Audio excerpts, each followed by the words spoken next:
Good afternoon and welcome to Pakistan Today News from our London studio. I'm Chris Taylor. Over 1 million people have been evacuated in Punjab this week as historic floods continue to devastate central districts. More than 1,400 villages and vast swathes of grain crops are now underwater after torrential monsoon rains combined with excess water released from Indian dams.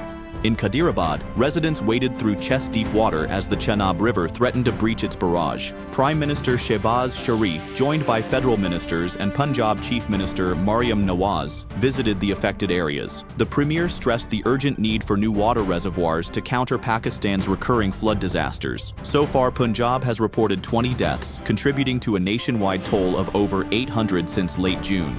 In Lahore, entire neighborhoods including Shadara, Badami Bagh, Farrukhabad, Amin Park, and Afghan Colony have been submerged as floodwaters from the Ravi continue to rise. Police and rescue teams are moving families to higher ground, while loudspeaker announcements urge people to evacuate. Continuous rainfall and water releases from India have pushed inflows at Shadara past 219,000 cusecs, while the Chenab at Kanki has swelled above 355,000 cusecs, and the Sutlej at Gonda Singhwala has crossed 261,000 cusecs. Authorities now warn that Chenab floodwaters may reach Multan within 48 hours, and controlled breaches are being prepared at Head Mohammed Wala and Sher Shah to protect urban populations. And we now go live to our reporter Drake Rowland with the latest. Thank you, Chris. I'm here in Punjab where the situation remains extremely tense.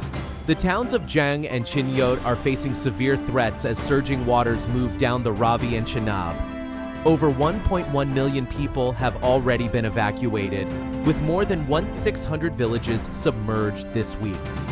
Authorities have breached bridges at Roswa to divert water and protect downstream populations. Tent villages and mobile health units have been set up, including clinics on wheels stocked with anti-snakebite vaccines. Schools in flood-hit areas may remain closed for a week, while livestock departments are providing feed and urgent care. PDMA has warned that continued heavy rains could intensify floods across Lahore, Faisalabad, Rawalpindi, Dera Ghazi Khan, and Bahawalpur in the coming days. Back to you. Thank you, Drake. We're getting a live situation report from Lahore, where floodwaters have entered Parkview City. Yes, Chris. Floodwaters from the Ravi River have breached temporary protective barriers here in Parkview City. Entire streets are now submerged, and residents are being evacuated urgently. Authorities have warned that rising water levels pose severe risks to lives and property. Emergency teams are on the ground assisting families, while officials say more neighborhoods along the Ravi may be hit if levels continue to rise. Residents are urged to comply with evacuation orders immediately.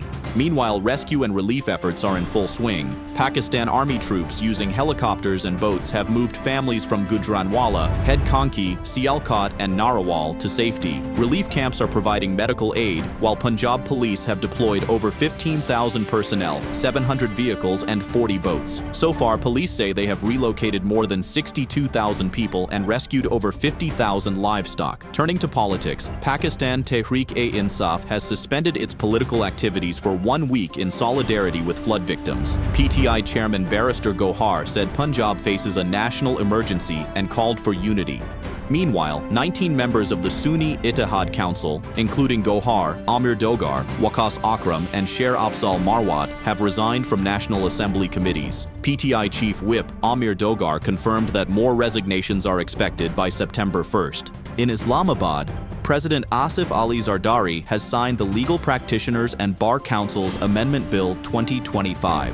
The law introduces transparent criteria to ensure only qualified professionals hold key offices in bar councils while also granting seats to the newly merged districts of Khyber Pakhtunkhwa. The government says the move will strengthen representation and improve legal standards nationwide. In regional defense news, Pakistan Navy has formally handed over command of the multinational Combined Task Force 151 to Brazil. Commodore Sohail Ahmad Azmi transferred command to Rear Admiral Marcelo Lancelotti at a ceremony in Bahrain, attended by international naval leaders.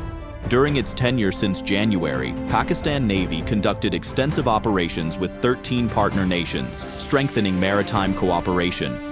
And finally, a rare celestial event is on the horizon.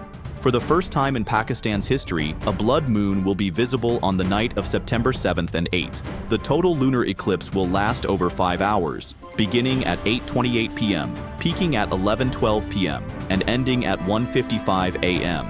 The moon will turn deep red, and the phenomenon will also be visible across Asia, Europe, Africa, Australia, and the Pacific. That's all for now. You're watching Pakistan Today News from our London studio. I'm Chris Taylor.